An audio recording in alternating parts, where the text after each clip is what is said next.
పిల్లలు పార్కులో ఇతరులతో కలిసి ఆడడం వల్ల వారి స్వీయ మూల్యం పెరుగుతుందని నర్సంపేట ఎమ్మెల్యే బగ్గు రమణమూర్తి అన్నారు.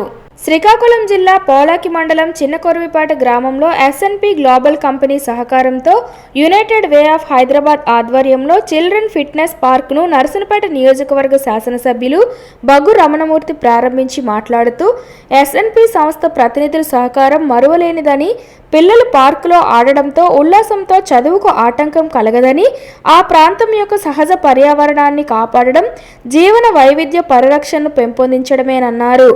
సమాజంతో ముడిపడిన అనుబంధాలు పెంపొందుతాయని, కంపెనీ వాలంటీర్లు ఈ అంశాల ప్రాముఖ్యతను గ్రామీణ ప్రాంత తల్లిదండ్రులకు వివరించగా, తల్లిదండ్రులు తమ పిల్లలను ఇలాంటి శారీరక కార్యకలాపాలకు సంబంధించి ఆట స్థలాల్లో పంపించడానికి తోడ్పడతారన్నారు.